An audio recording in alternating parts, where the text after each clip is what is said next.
The National Institute for Communicable Diseases is warning that the number of daily COVID-19 cases in South Africa is increasing fast. In the past 24 hours, a staggering 5,782 new infections have been recorded. A further 110 people, sadly, succumbing to the virus in the same period. Now, the NICD's Professor Adrian Purian says 4 provinces have now officially entered the third wave. The hardest hit provinces are the Northern Cape, the Free State, Northwest, and right here where we are in Gauteng. According to the Institute, the positivity rate has increased to 12.7% as of yesterday. Experts saying the figure should ideally remain below 5%. Meanwhile, the Health Minister, Dr. Zweli Mkhize, has raised the alarm on Gauteng's rapid rise in COVID-19 infections. He says the province is experiencing a greater surge in infections compared to other regions.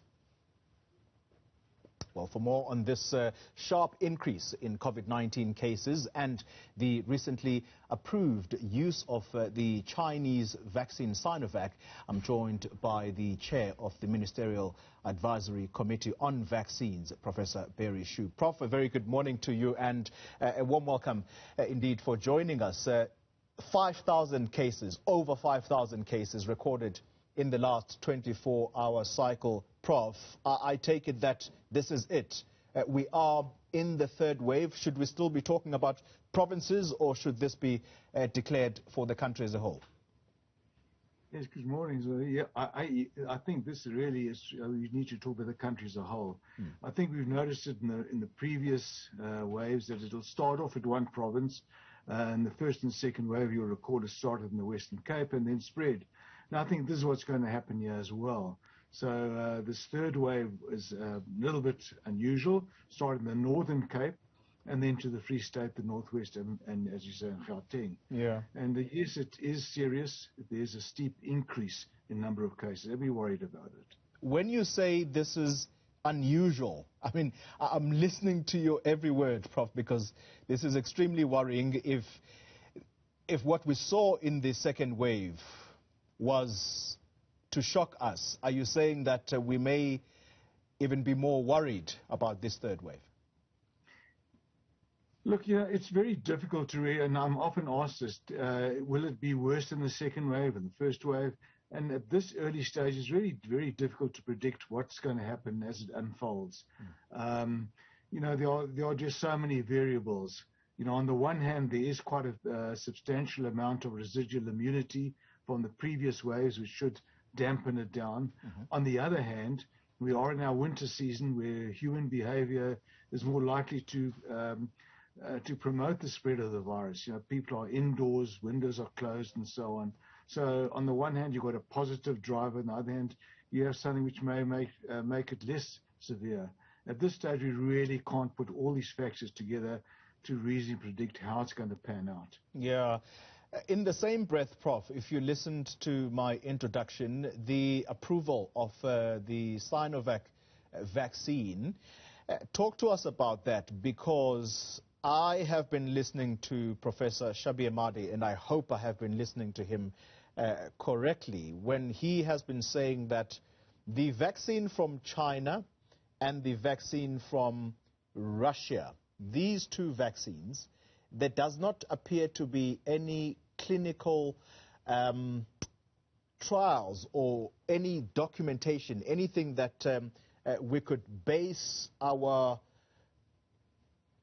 confidence on them in, because of that lack of information. Is that vaccine approved for South Africa, or is it approved for some countries on the continent of Africa?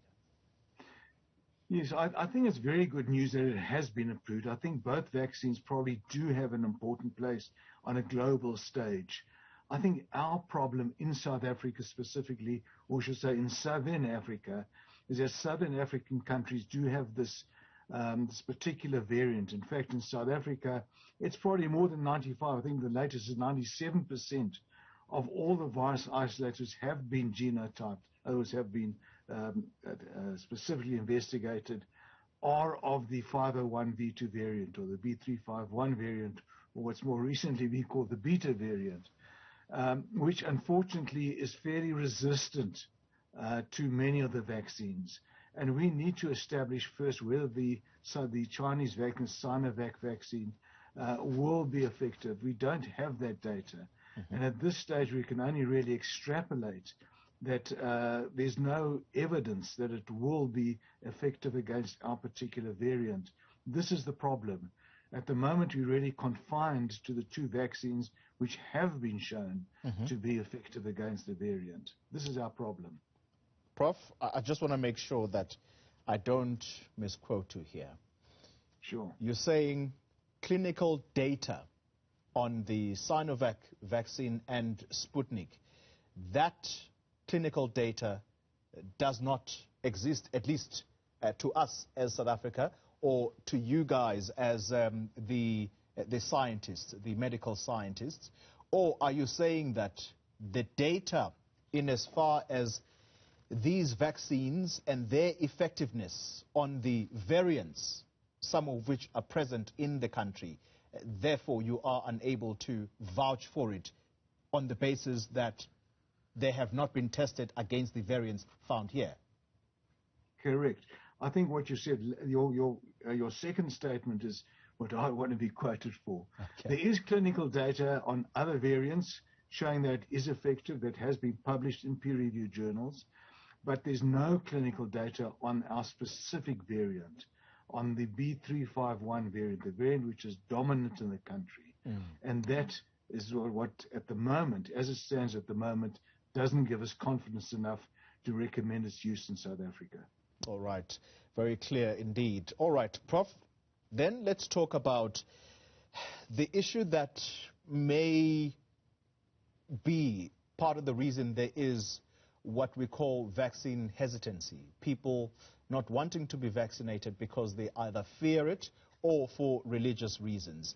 Recently, on this show, I spoke to nursing union DINOSA, who said that some nurses, or perhaps I should say the nurses they represent, they are saying that they're being intimidated by their superiors in order not to report the symptoms